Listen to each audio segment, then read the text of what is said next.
Pourquoi une des pires questions dans la vente, c'est j'ai reçu l'objection, j'ai pas d'argent, qu'est-ce que je réponds à ça? C'est pas que la question est pas bonne, c'est que la question manque beaucoup, beaucoup, beaucoup de détails.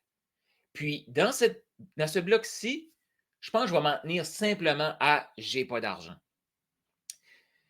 Quelqu'un qui va dire j'ai pas d'argent, ça peut être des milliers de facteurs.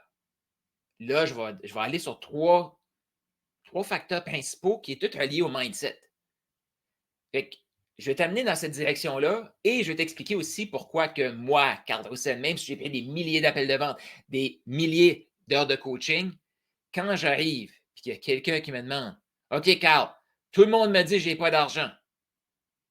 Fait que là, j'attire des gens qui n'ont pas d'argent. Possiblement que la majorité des gens que tu attires, ils veulent te payer, sauf que tu n'as pas la capacité, tu n'es pas devenu la personne. Être, faire et avoir. Donc, qu'est-ce que je réponds à j'ai pas d'argent? Ça, c'est faire. Qu'est-ce que je dois faire? Mais là, on veut faire pour avoir une vente. Mais le avoir une vente est tout relié à notre être. Parce que j'ai pas d'argent. Peut-être que la personne a vraiment pas d'argent et tu dois l'aider à faire un plan financier pour te payer. Ça se peut. Ça se peut que la personne, j'ai pas d'argent, ce soit une grosse excuse pour dire je ne suis pas prêt à faire le travail et même si on travaille ensemble, tu vas perdre ton temps et je vais perdre mon temps. Tu vas peut-être faire de l'argent, mais tu ne seras pas satisfait de cette relation-là. Et là, j'ai pas d'argent, c'est souvent aussi une peur que l'autre personne nous partage pour qu'on l'aide à prendre une décision. Juste ça, trois éléments, trois. Comme si je prends les trois situations que je viens de te dire, là, je pourrais te faire une formation complète sur chaque élément. Là, il y a des gens qui vont faire comme Carl, t'exagères, là. OK, t'as peu, t'as peu.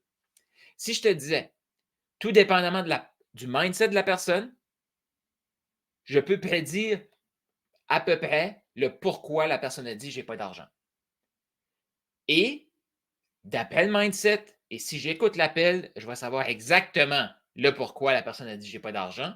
Et si c'était vraiment une excuse, la personne n'a pas ce qu'il faut pour réussir avec nous, si la personne qui a pris le téléphone, il a juste projeté sa bullshit à elle, ou si la personne avait besoin d'un plan financier pour acheter. Mais ça prend des données.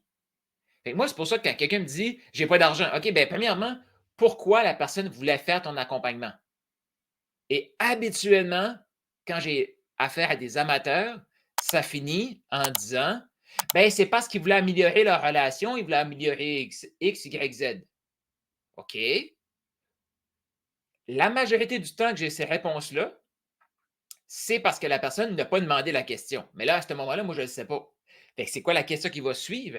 C'est OK, pourquoi la personne voulait X, Y, Z maintenant? Et là, souvent, c'est je ne le sais pas. Là, j'ai affaire à un amateur. Bon, je ne sais pas, toi, tu es où là-dedans? Mais quand j'ai affaire à un professionnel, c'est OK, j'ai eu telle personne. Cette personne-là, sa situation ressemblait à ça. Elle voulait se rendre là, j'allais l'aider à faire ça. Et là, voici la discussion, voici les mots qu'elle a utilisés.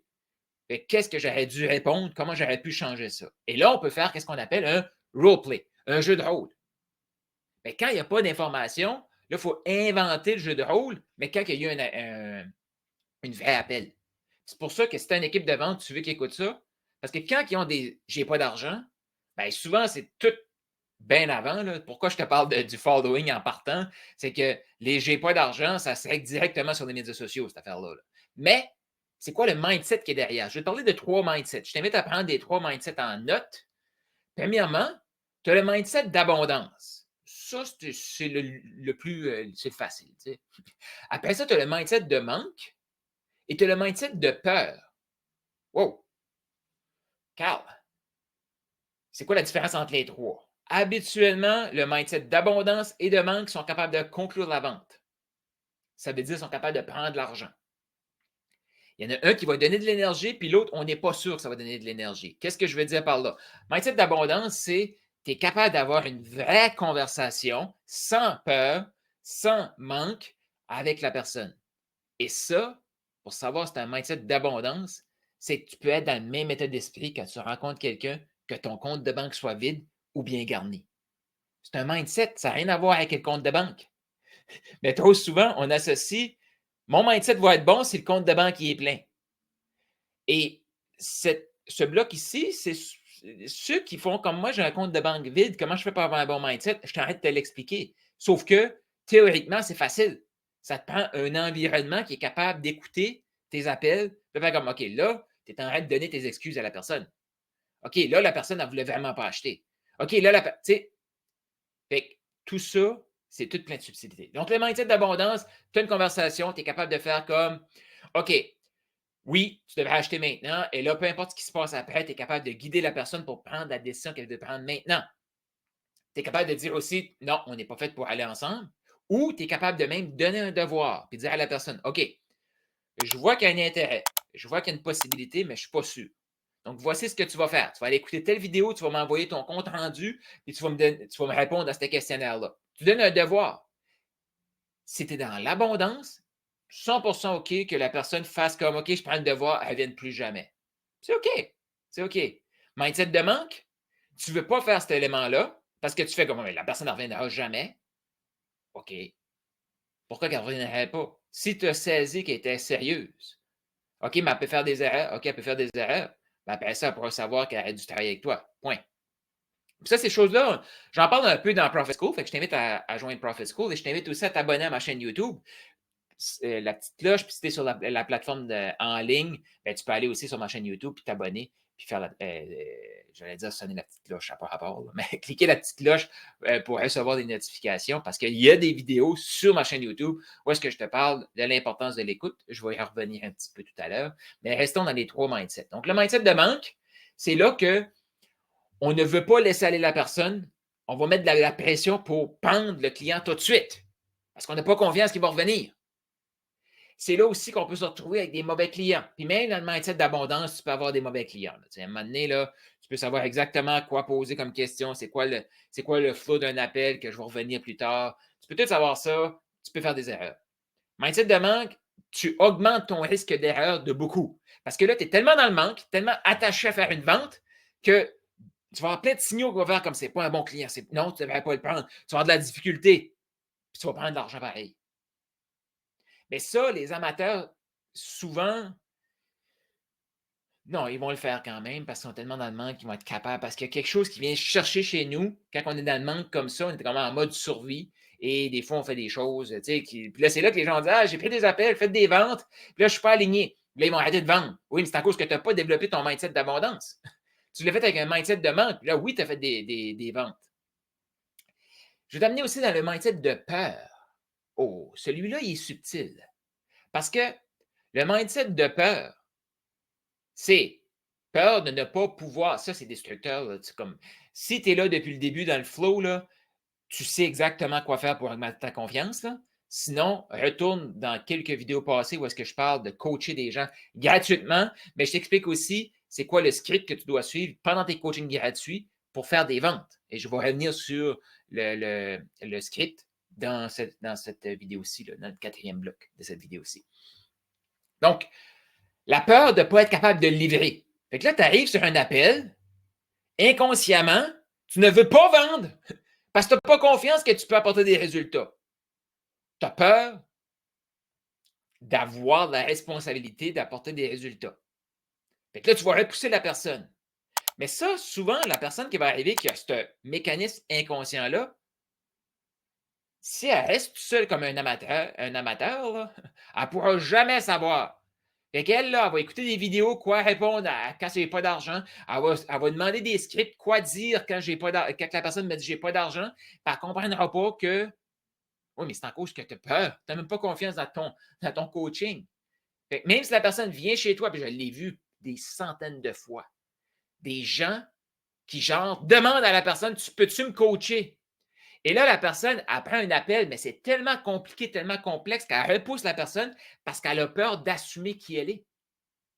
Elle a peur du succès. Fait qu'elle repousse la personne. Puis là, la personne, devant elle, dit j'ai pas d'argent. Fait que là, ben, elle n'a pas d'argent. Non, je ne peux pas mettre de pression. Non, non, non, non. Mais tout ça, c'est parce que inconsciemment, cette personne n'a pas confiance en elle. Et ça, là, j'en ai vu plein des gens comme ça. Mais ça, je ne peux pas le savoir si je n'ai pas parlé à la personne. Puis souvent, juste en écoutant comment eux se comportent sur un appel, je sais qu'est-ce qui va bloquer à la fin. Fait que nos peurs. Mais moi, si j'ai peur que si j'ai investi de l'argent, je vais manquer d'argent, on va attirer ce qu'on est. C'est pour ça que le être est super important. Tous les gens que j'ai vus qui avaient peur d'investir en eux, dans du high ticket, dans du coaching qui allait les transformer. Je ne parle pas d'une certification parce que les gens ils vont dire: ah, moi, j'ai investi des dizaines, des centaines de milliers de dollars dans mon éducation. Là, je leur demande dans quoi tu as investi. Des certifications, une autre certification, une autre certification. Puis là, ils ont investi dans quelque chose de evergreen, de tunnel de vente pour ne pas avoir besoin de parler à personne. OK. Mais tu as investi zéro pour devenir la personne, pour faire fonctionner tout ça. C'est pour ça que ça ne marche pas.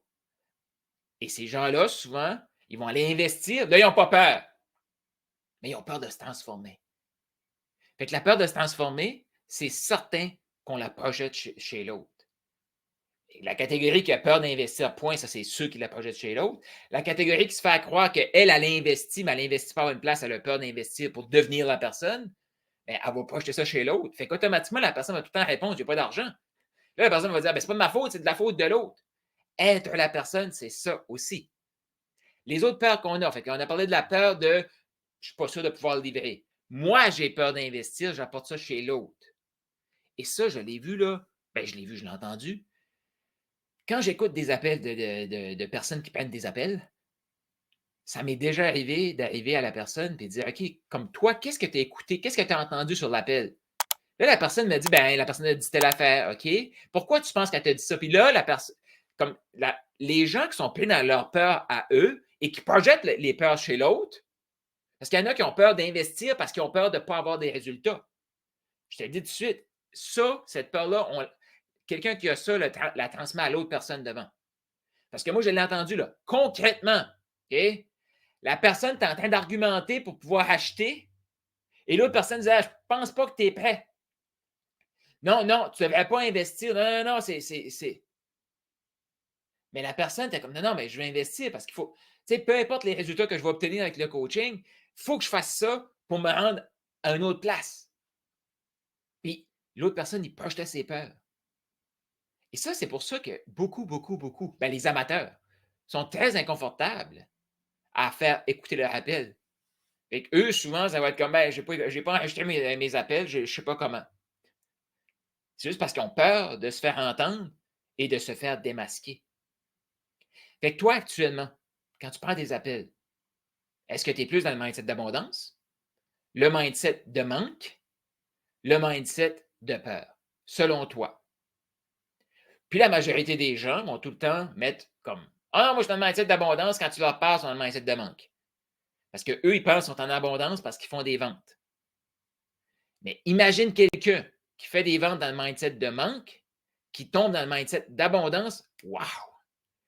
Imagine la personne qui passe par-dessus ses propres peurs pour devenir la personne capable de demander la vente. Et ça, c'est, ben, si tu écoutes mes vidéos depuis un certain temps, tu le sais, là, mais c'est la compétence que tous les experts devraient avoir. Parce que c'est la même chose que, là, je te parle de, tu sélectionnes la personne qui entre dans ton wagon, là. Mais quand tu vas la coacher, c'est la même affaire.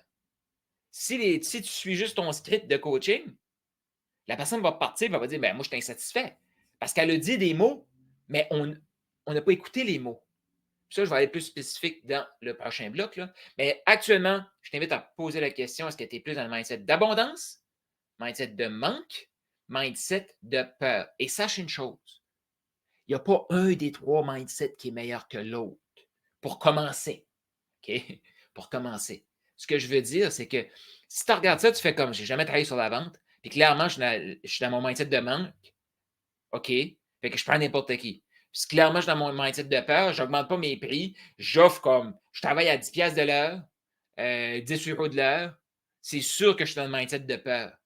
J'ai tellement peur que quelqu'un me dise non, parce que je ne reconnais pas ma valeur, fait que je travaille à 100 $ de l'heure, 60 € de l'heure. Peu importe. Fait que ça, c'est des. Je parle de ça avant, là, mais des heures vendues. Là. Fait que tu fais toute l'administration, tu reviens à 5 à 10 $, 5 à 10 € de l'heure. Puis tu es entrepreneur, tu prends plein de risques. Ça fait pas de sens. Mais tout ça, fait que le but ici, c'est juste de déterminer manque, abondance ou peur.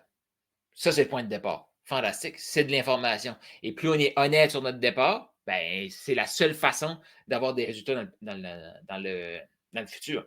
Donc, est-ce que tu es dans le mindset d'abondance, de manque ou de peur?